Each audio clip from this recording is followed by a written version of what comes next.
तो बच्चों next topic पढ़ते हैं, work done and potential energy of electric dipole in a uniform electric field. जैसा कि हमने अभी देखा कि जब किसी इलेक्ट्रिक डाइपोल को किसी यूनिफॉर्म इलेक्ट्रिक फील्ड में डालते हैं तो उस पर एक टॉर्क लगता है, जिसके कारण वो रोटेट करता है इलेक्ट्रिक फील्ड में, ठीक है, स्टेबिलिटी को गेन करने के लिए। वो जाके कहां पे रुकेगा रोटेट करते करते, जहां पे वो स्टेबल इक्विलिब्रियम अचीव कर ले। बात समझ में आ गई? तो ठीक है, हमने कहा कि जब हम इलेक्ट्रिक डाइपोल को रोटेट कराना चाहते हैं किसी यूनिफॉर्म इलेक्ट्रिक फील्ड में तो हमको वर्क डन करना पड़ेगा, ठीक है, वर्क डन करना पड़ेगा। तो यही वर्क डन क्या होता है, पोटेंशियल एनर्जी के फॉर्म में उस सिस्टम में स्टोर हो जाएगा। बात समझ में आई? वर्क एनर्जी थ्योरम के बारे में 11 में हम लोगों ने डिटेल में पढ़ा होगा, जिसमें हमें क्या बताता है, वर्क एनर्जी थ्योरम क्या बताता है कि चेंज इन पोटेंशियल एनर्जी किसके बराबर होगा, work done by the external agency के बराबर होगा, ठीक है। तो एक इंपॉर्टेंट इक्वेशन होता है, उसको ध्यान में रखना बेटा हमेशा। क्या चीज होता है, जो चेंज इन पोटेंशियल एनर्जी जो होता है वो होता है work done due to external agency, जो कि इक्वल होता है minus of work done due to conservative force, due to conservative force. ये एक इंपॉर्टेंट इक्वेशन है, बहुत ही इंपॉर्टेंट इक्वेशन है, क्योंकि देखियो जब हमको समझ में नहीं आएगा कि वर्क डन किसने किया, एक्सटर्नल एजेंसी ने किया कि कंजर्वेटिव फोर्स ने किया, तो हम पोटेंशियल एनर्जी कैसे निकाल सकते हैं। तो इन दोनों के बीच डिफरेंस होता है, ठीक है।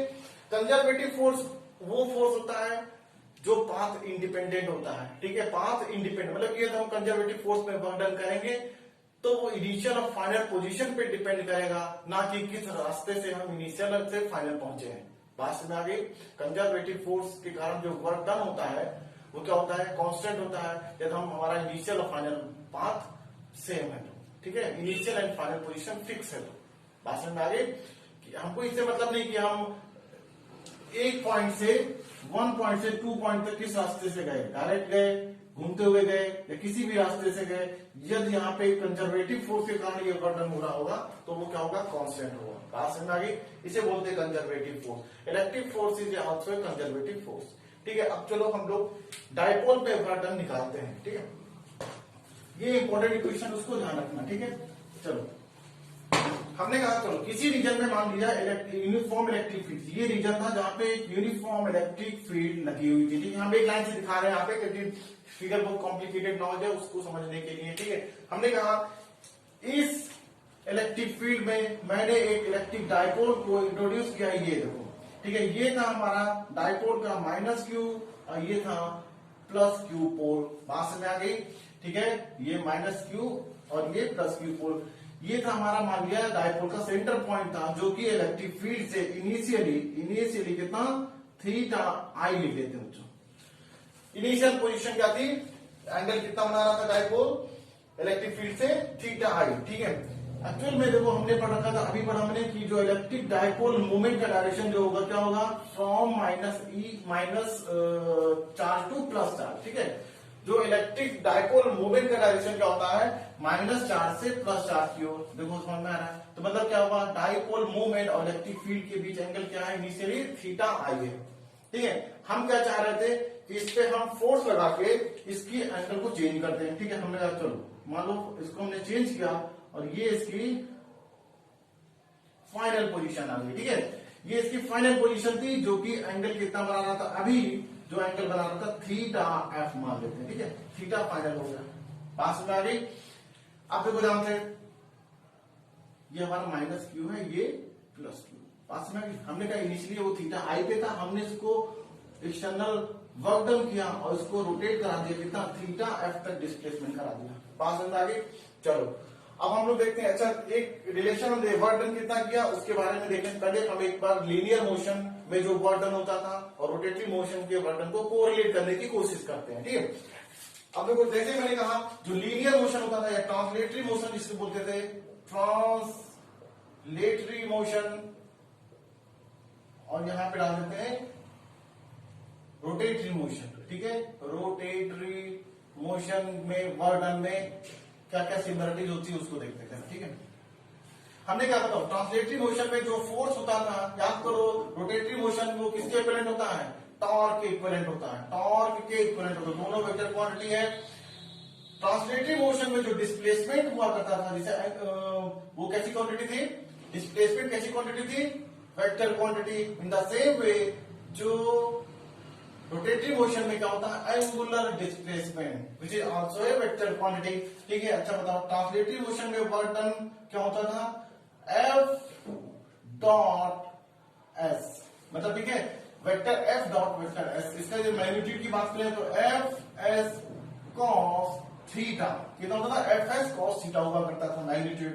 मतलब क्या था, थीटा क्या था, it is the angle between force vector and displacement vector.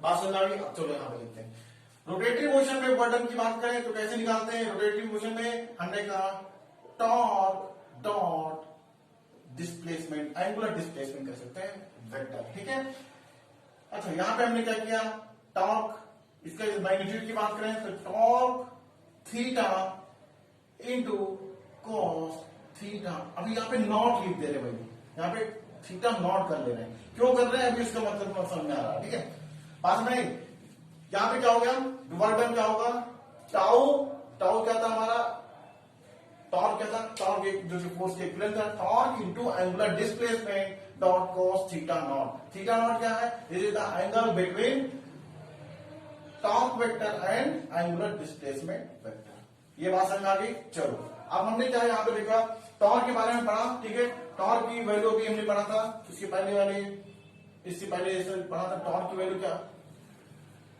Torque की जो वैल्यू आई थी वो कितनी थी,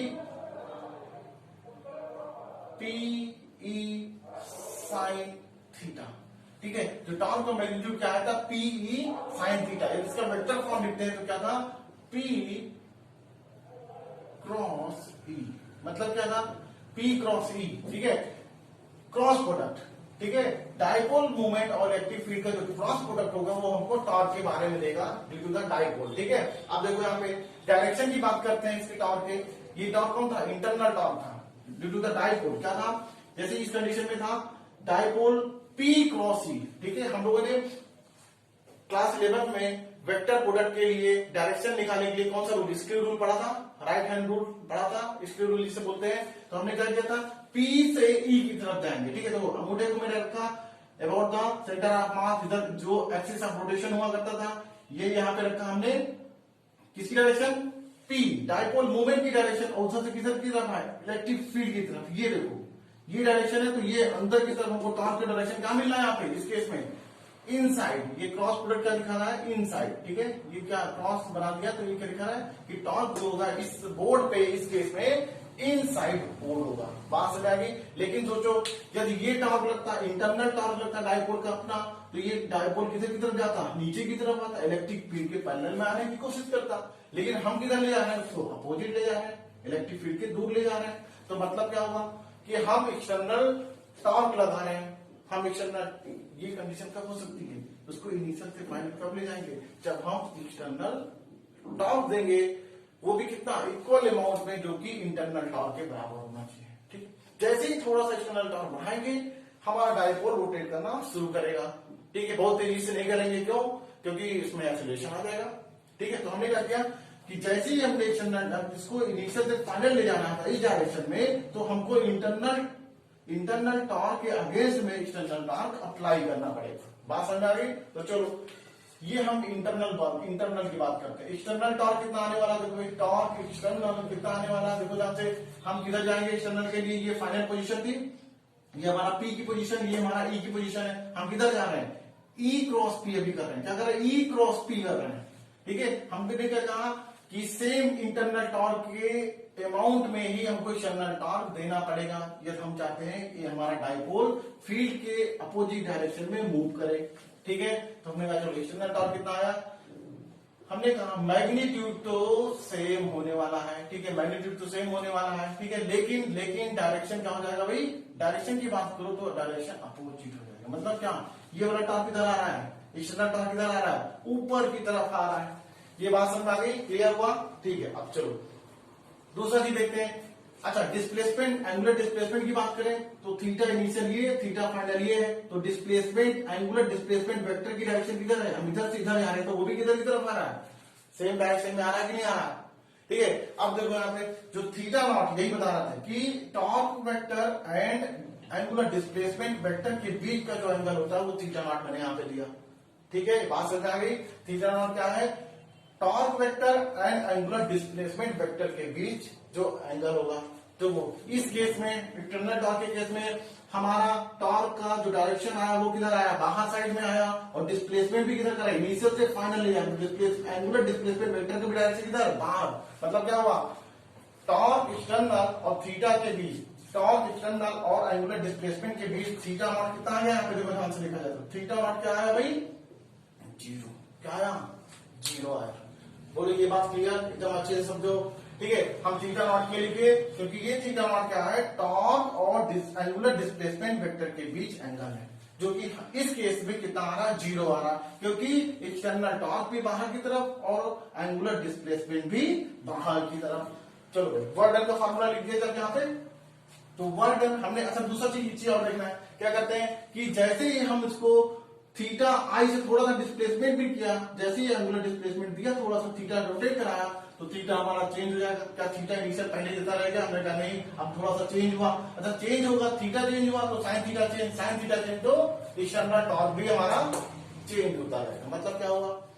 हमारा ये जो टॉर्क है कांस्टेंट नहीं है। याद करो लीनियर मोशन में वर्क डन निकालते तो ये मानते थे कि फोर्स हमारा क्या होता है? कांस्टेंट फोर्स है। लेकिन जब कभी वेरिएबल फोर्स आ जाता तो वर्क डन कैसे निकालते थे? इंटीग्रेशन मेथड से। ठीक है बच्चों, with the help of integration हम वेरिएबल फोर्स के कारण कितना वर्क डन होता है निकाल लेते हैं। ठीक रोटेटरी मोशन में यहाँ पे जो टॉर्क है हमारा वो कांस्टेंट नहीं है, क्योंकि हम थीटा जब डिस्प्लेसमेंट करेंगे, थीटा एंगल उसको रोटेट कराएंगे तो ये साइन थीटा भी चेंज होगा। साइन थीटा चेंज होगा तो एक्सटर्नल टॉर्क भी हमारा चेंज होगा। तो मतलब क्या करें? हम ये मानते हैं, इंटीग्रेशन के हेल्प से करेंगे, हम ये मानते हैं थीटा आई से हमने एक स्मॉल एंगल उसको डायपोल को रोटेट कराया, और ये एंगल कितना था भाई? इसको मान लिया डी थीटा। ठीक है, डी थीटा मान लिया। ठीक है, चलो तो हमने वर्क डन लिखने जा रहे हैं, वर्क डन लिखने जा रहे हैं। तो भाई एक्सटर्नल फोर्स, ये एक्सटर्नल डाल देते हैं। Work done due to the external force कितना होने वाला? देखो ध्यान से, टाउ डॉट थीटा, नहीं अभी स्मॉल लेते हैं ना, वर्क डन, इसको कट करना भाई। ठीक है, चलो हाँ भाई, तो हमने कहा कि डी थीटा हमने रोटेट कराया, इसको कट करो। हाँ ठीक है, चलो हमने स्मॉल डिस्प्लेसमेंट दिया, स्मॉल एंगुलर डिस्प्लेसमेंट दिया, तो वर्क डन भी एक्सटर्नल टॉर्क के कारण जो एक्सटर्नल वर्क डन भी आया वो कैसा होगा? बहुत छोटा सा होगा। तो ठीक है, हमने कहा चलो तो ये वर्क डन कितना आया भाई? डी डब्ल्यू आया। ये किसके कारण आया? Due to the external torque के कारण आया। वो कितना होगा? ठीक है, ठीक है, हमारा torque vector dot d theta displacement vector. बोलो ये बात समझ में आ गई? ठीक है, यदि इसके मैग्नीट्यूड की बात करो तो डी डब्ल्यू due to the external force कितना आने वाला है? Tau d theta into cos theta naught. बोलो लिख सकते हैं, ये फॉर्म है, देखो ध्यान से, ये फॉर्म है। अच्छा हमको पता है कि थीटा नॉट क्या है? यहाँ पे इंपॉर्टेंट चीज है, इसको मिस मत करना। थीटा नॉट क्या है? It is the angle between, it is angle between external torque and angular displacement। ये इंपॉर्टेंट चीज, यहाँ पे कंफ्यूजन नहीं होना चाहिए। ठीक है ना? हमने क्या बोला? जो थीटा नॉट हमने यहाँ पे जो लिया है वो क्या है? It is the angle between external torque and displacement, angular displacement vector. ठीक है, ये भी डिस्प्लेसमेंट भी इधर हो रहा है। ठीक है, दोनों की डायरेक्शन सेम है, इसलिए थीटा नॉट की वैल्यू क्या आ गई? यहाँ पे 0 आ गई, 0 आ गई। ठीक है, इसको हटा दूं, अच्छा इससे कम तो हो गया, इसको हटा दूं। यहाँ पे देखो, अब सुनो भाई क्या करना है इसमें? हम इसको इस पे कॉस थीटा नॉट की वैल्यू 0 रखते हैं, तो डी डब्ल्यू due to the external force कितना है भाई? एक्सटर्नल टॉर्क के कारण कितना है? टाउ डॉट डी थीटा, और कॉस 0 की वैल्यू कितनी होती है? 1। बात समझ में 1 होती है। चलो अब टॉर्क की वैल्यू रखते थे, एक्सटर्नल टॉर्क की वैल्यू कितनी? यहाँ पे एक्सटर्नल लिख देते हैं भाई, कंफ्यूजन नहीं होना चाहिए। एक्सटर्नल टॉर्क के कारण हम लोग वर्क डन निकालने आ रहे हैं। ठीक है, तो क्या हो गया? P E sine theta dot d theta. ठीक है, टोटल वर्क डन चाहिए, टोटल वर्क डन चाहिए तो क्या करें हम, इंटीग्रेट कर दें कहां से, थीटा इनिशियल से लेके थीटा फाइनल, थीटा इनिशियल से लेके थीटा फाइनल तक लिमिट ले लें। तो वर्क डन क्या होगा, थीटा इनिशियल से लेके थीटा फाइनल का इंटीग्रेट किया, लिमिट दिया इनिशियल टू फाइनल। ये बात समझ आ गई। तो चलो वर्क डन क्या हो गया भाई, वर्क डन क्या हुआ, थीटा इनिशियल से लेके थीटा फाइनल का। कांस्टेंट को बाहर ले लें तो डाइपोल मोमेंट क्या कांस्टेंट, इलेक्ट्रिक फील्ड भी मैंने लिखा यूनिफॉर्म है इसलिए कांस्टेंट। अंदर क्या बचा, इंटीग्रेशन थीटा आई थीटा एफ तक लिमिट होगा और sine theta into D theta. अब बात करते हैं इंटीग्रेशन की। तो बच्चों ये जो हम पढ़ते हैं कैलकुलस में कि साइन थीटा का जो इंटीग्रेशन होगा वो क्या होगा, माइनस कॉस थीटा। क्या होगा, माइनस कॉस थीटा। तो देखो यहाँ पे देखो P minus cos theta limit होगा थीटा इनिशियल से थीटा फाइनल। रख दें, ऐसा करते हैं माइनस को बाहर ले लेते हैं। ठीक है, तो माइनस बाहर लिया तो क्या आया, माइनस का पी ब्रैकेट में फाइनल माइनस इनिशियल। ठीक है, upper limit minus lower limit, तो क्या लिखेंगे, cos theta F minus cos theta initial. बोलो ये बात समझ आ गई। फिर से अंदर माइनस से मल्टीप्लाई कर दे, फिर से ले जाए तो हमारा टोटल वर्डन जो आ गया ड्यू टू एक्सटर्नल फोर्स कितना आ रहा है, पी। ठीक है, जब माइनस से मल्टीप्लाई करें तो साइन अलग हो जाएगा, तो कॉस थीटा इनिशियल पहले आ जाएगा और कॉस थीटा फाइनल बाद में आएगा। ये देखो, this is the work done due to the external torque to rotate the dipole from their initial position theta I to final position theta f। बोलो ये क्लियर है, ये क्लियर, एकदम क्लियर रखना बच्चों, एकदम क्लियर रखना। थीटा नॉट क्या है, थीटा क्या है, ये सब चीज अलग अलग है। ठीक है, ये थीटा नॉट किसका, वर्क डन के कारण है जो पढ़ते थे torque into theta into cos theta. ठीक है, तो थीटा नॉट क्या है, एंगल है external torque and angular displacement के बीच का। ठीक है, ये बात समझ आ गई। चलो इसी को आगे करते हैं। मान लो किसी ने कहा कि हमारा डाइपोल, हमारा इलेक्ट्रिक डाइपोल इलेक्ट्रिक फील्ड के कैसा था, इनिशियली हमारा इलेक्ट्रिक फील्ड के परपेंडिकुलर था। बात समझ आ गई। या हम कहते हैं कि हमारा डाइपोल मान लिया इनिशियली इलेक्ट्रिक फील्ड की डायरेक्शन में था। ठीक है, किसी ने बोला, कंडीशन इसमें लगाते हैं। चलो, if dipole is initially in the direction of field, in the direction of electric field। हमने क्या माना, इनिशियली मान लिया कि डाइपोल हमारा क्या है, in the direction of electric field है। तो उस केस में थीटा इनिशियल क्या हो जाएगा भाई, जीरो। थीटा इनिशियल क्या हो जाएगा, जीरो। तो बताओ, अच्छा अब फाइनली हमने कहा उसको थीटा तक रोटेट करा दिया, कितना थीटा करा दिया रोटेट, तो कितना वर्क डन किया हमने, work done by the external force कितना हो रहा है, एक्सटर्नल टॉर्क बोलेंगे पी। देखो यहाँ पे थीटा आई क्या भाई, जीरो, और कॉस जीरो की वैल्यू 1 माइनस फाइनल थीटा क्या, थीटा के बराबर मान लिया। ठीक है, वो देगा क्वेश्चन में आपको, तो कॉस थीटा। देखो ये याद रखना, ये हमारा मेन फार्मूला है। इसके बाद वो कंडीशन अलग अलग देके कि इनिशियली हमारा डाइपोल पैरेलल है, परपेंडिकुलर है, 180 डिग्री पे है, वो अपना चेंज करता रहेगा। ठीक है, और फाइनली थीटा देगा आपको, तो हम आराम से क्वेश्चन निकाल सकते हैं। लेकिन ये हमारा इंपॉर्टेंट फार्मूला ये है। चलो अब बात करते हैं पोटेंशियल एनर्जी की।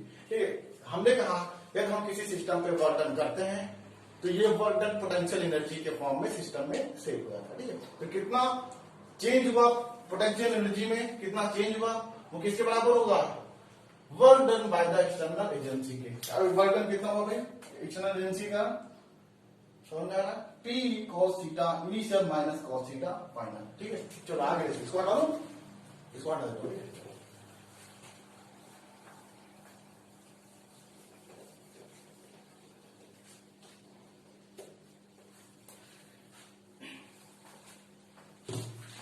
तो हमने कहा कि ये external work done change in potential energy के बराबर होगा as per work energy theorem, तो यही बोलता है। ठीक है, पास में आगे चलो। अच्छा, delta U change in potential energy का मतलब क्या हुआ, potential energy final minus potential energy initial. तो चेंज कैसे निकालते हैं, फाइनल पोटेंशियल एनर्जी क्या हुई, इनिशियल क्या थी, तो उसमें डिफरेंस उसका डिफरेंस ले ले तो उनको चेंजिंग पोटेंशियल एनर्जी मिलेगा, जो कि वर्क डन के बराबर है। कितना भाई? P E cos theta initial minus cos theta final. ये ठीक है, तो कुछ करना नहीं है। पोटेंशियल चेंजिंग पोटेंशियल एनर्जी पूछा जाए तो हम work done due to the external force निकालेंगे, या कंजर्वेटिव फोर्स के कारण कितना वर्क डन हो रहा है उसका माइनस साइन दे दें। बात समझ आ गई? यदि हम डायपोल को रोटेट करा के छोड़ देते इस एंगल पे, ठीक है, ये फील्ड की डायरेक्शन थी, ये डायपोल की डायरेक्शन नहीं होती, ठीक है, डायपोल की डायपोल मूवमेंट की डायरेक्शन नहीं होती। यदि इसको यहां से हम छोड़ते हैं तो डायपोल किधर किधर रोटेट करता, टॉर्क लगता in the direction of electric field, ये रोटेट करा के इलेक्ट्रिक फील्ड में आया था, तो इस बार वर्क डन कौन करता? डायपोल करता। तो क्योंकि कंजर्वेटिव फोर्स है हमारा, जो इलेक्ट्रिक फोर्स है कंजर्वेटिव फोर्स होता, तो उस केस में वर्क डन क्या होता? कंजर्वेटिव फोर्स कितना आता? माइनस के बराबर आता। लेकिन अभी हमने क्या इलेक्ट्रिक फील्ड के अपोजिट डायरेक्शन में डायपोल को ले गए, तो एक्सटर्नल टॉर्क लगाया, मतलब वर्क डन किया, तो वो किसके बराबर होगा? चेंजिंग पोटेंशियल एनर्जी के बराबर। ठीक है, ये बात याद रखना बच्चों। ठीक है, चलो जब इसमें भी कंडीशन की, इफ डायपोल इज इनिशियली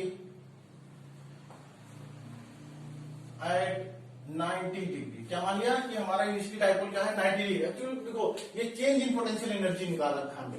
यदि कोई पूछे नहीं बताओ इस कंडीशन में पोटेंशियल एनर्जी बताओ, चेंज नहीं पूछ रहा, उसने क्या बोला? किसी ने क्वेश्चन पूछा बताओ इस कंडीशन में पोटेंशियल एनर्जी बताओ, हमको चेंज इन पोटेंशियल एनर्जी नहीं चाहिए। तो भाई चेंज इन पोटेंशियल एनर्जी हम लोग क्या रेफरेंस पॉइंट मानते हैं, इनिशियल और फाइनल, तो उसके बीच चेंज कितना आ रहा है वो निकालते हैं। अभी यहाँ पे क्या पूछा उसने कि पोटेंशियल एनर्जी बताओ, तो कहीं ना कहीं से तुमको रेफरेंस पॉइंट लेना पड़ेगा, कहीं ना कहीं से रेफरेंस पॉइंट लेना पड़ेगा, तभी तुम एग्जैक्टली पोटेंशियल एनर्जी कितनी है बता सकते हैं। तो हम अपने इजनेस के लिए पोटेंशियल इनिशियल कंडीशन क्या मानेंगे? ऐसा मानते हैं जो इजिली कट जाए। तो हम क्या मानेंगे कि हमारा इनिशियली डायपोल क्या था? ये मानते हैं कि डायपोल को 90 डिग्री से यहाँ पे आया है, ठीक है, तो इस कंडीशन में आके रुक गया, तो पोटेंशियल एनर्जी इस केस में क्या रहा होगा? तो ये इजी हम क्या मानेंगे कि इनिशियली डायपोल क्या है? 90 डिग्री पे था, तो एक dipole is initially at 90 degree. ये कब माना? जब हमको सिर्फ पोटेंशियल एनर्जी चाहिए, चेंज पोटेंशियल एनर्जी नहीं चाहिए। तो एक रेफरेंस पॉइंट हमने ले लिया कि हमारा डायपोल इनिशियली 90 डिग्री पे था, परपेंडिकुलर था इलेक्ट्रिक फील्ड के। ठीक है, तो देखो ध्यान से इनिशियली एट 90, यहाँ पे हमारा जो फाइनल या हमारा जो नेट पोटेंशियल एनर्जी आपका डायपोल क्या रहा होगा? पीई। ये बात समझ में आ रही है? हमने रेफरेंस पॉइंट लिया जाता है क्योंकि यदि हमको चेंज निकालना तो उनको पता है कितने से कितने के बीच में चेंज की बात कर रहे हैं, लेकिन यदि हमको एग्जैक्ट वैल्यू चाहिए तो हमको एक रेफरेंस पॉइंट खुद से लेना पड़ेगा। ठीक है, और अपने सहूलियत के हिसाब से हम ऐसा रेफरेंस पॉइंट लेंगे जो आराम से कैलकुलेट हो सके। ठीक है, तो हमने क्या लिया कि ये माना कि डायपोल हमारा इनिशियली कैसे था भाई? Perpendicular to the electric field था। तो चलो, तो पी, अब देखो कॉस इनिशियल क्या था भाई? 90 डिग्री, तो क्या मान लिए इसको? कॉस 90 0 माइनस, इसको मान लिया फाइनली कहां पे पहुंच गया? थीटा पे, कॉस थीटा। तो यहां पे देखो पोटेंशियल एनर्जी ऑफ डायपोल कितनी आ गई? Cos theta.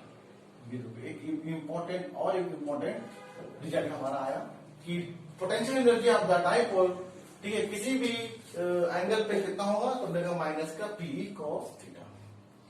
ये बात समझ में आ गई? चलो आगे देखें, तो थोड़ा सा हटा दो इसको। ठीक है,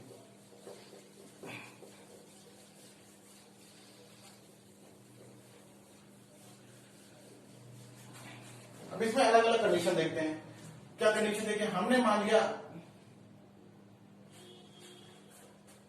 डायपोल की पोटेंशियल एनर्जी निकालने जा रहे हैं अलग अलग कंडीशन में। हमने पहले कंडीशन क्या माना? If theta equal to 0 degree, समझे? मतलब क्या होगा? थीटा 0 मतलब क्या होगा?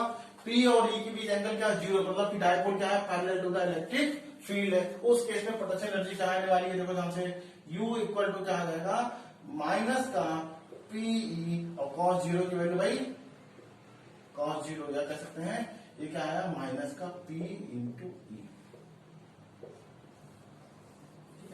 अभी क्या है हमारी एनर्जी? निगेटिव में, मिनिमम है। ये कंडीशन कौन सी होती है भाई? स्टेबल इक्विलिब्रियम की। कौन सी? स्टेबल इक्विलिब्रियम की कंडीशन। ठीक, बात समझ में? नॉर्मली तुम देखो क्या होता है कि जिसके पास एनर्जी होगी तो वो खाली थोड़ी ना बैठा रहेगा, वो कूदता रहेगा, भागता रहेगा इधर उधर। यदि कोई भाग रहा है तो मतलब वो क्या है? अनस्टेबल है।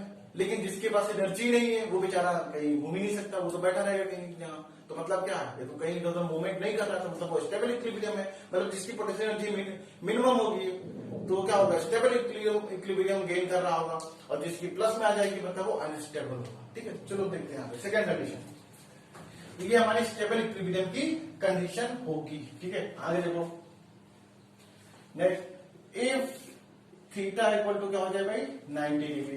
ठीक है, इफ थीटा 90 हमारा डाइपोल इलेक्ट्रिक डाइपोल मूवमेंट और इलेक्ट्रिक फील्ड के बीच में 90 डिग्री, वो कब होगा, जब हमारा डाइपोल इलेक्ट्रिक फील्ड के परपेंडिकुलर, मतलब थीटा 90 डिग्री, उस केस में पोटेंशियल एनर्जी क्या आने वाली, देखो माइनस का P cos 90 that is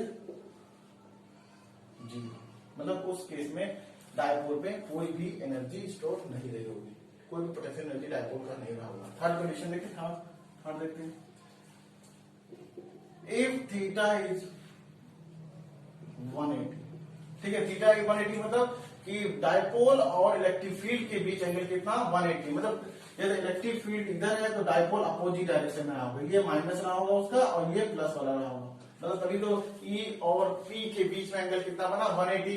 if theta 180 है तो उस केस में पोटेंशियल एनर्जी क्या होने वाली भाई, देखो माइनस का P cos 180 that is minus का P into cos 180, cos 90 plus 90 ना, cos 90 सेकेंड कोऑर्डिनेट, तो 90 का क्या हो जाता है cos का sin 90। ठीक है, तो सेकेंड कोऑर्डिनेट में साइन क्या होता है निगेटिव। ठीक है, सेकेंड कोऑर्डिनेट में साइन और cos पॉजिटिव होता है, ये कौन सा लेके जा रहे हैं cos 90 plus theta, cos 90 plus theta क्या होगा माइनस साइन थीटा। ठीक है, माइनस साइन थीटा, तो यहाँ पे क्या होगा, ये हो जाएगा माइनस साइन 90, साइन 90 का वैल्यू 1 और माइनस ये माइनस 1 माइनस माइनस प्लस, तो क्या आ जाएगा हमारा P इंटू ई। ये देखो भाई पोटेंशियल एनर्जी कैसी आ गई पॉजिटिव, तो कौन सा इक्विलिब्रियम है ये अनस्टेबल। अभी बताया ना कि एनर्जी अगर होगी भाई, किसी के पास भी एनर्जी होगी तो बैठा थोड़ी रहेगा, वो भागता रहेगा उधर, और भाग रहा है तो मतलब वो स्टेबल नहीं है, वो अनस्टेबल। तो यहाँ पे देखो डाइपोल के, जब डाइपोल हमारा इलेक्ट्रिक फील्ड के 180 डिग्री पे था तो उसमें एनर्जी उसकी प्लस में थी Pe, तो मतलब कौन सा इक्विलिब्रियम है अनस्टेबल इक्विलिब्रियम में। ठीक है, ये बात समझ आ गई। तो ये सब इंपॉर्टेंट एस्पेक्ट है, अलग अलग क्वेश्चन आते आपको देगा, मास्टर फॉर्मूला ये है भाई, इसको मत भूलना। ठीक है, ये मत भूलना, क्योंकि वो क्वेश्चन में देखा कि इनिशियल डाइपोल 30 डिग्री पे था from the electric field and finally 60 degree पे है, तो बताओ कितना वर्क डन करना पड़ेगा, कितना वर्क डन करना पड़ेगा, या चेंज इन पोटेंशियल एनर्जी कितनी हुई डाइपोल की। तो ये फॉर्मूला जरूर याद रखना, इंपॉर्टेंट, समझ में आया। चलो नोट करो।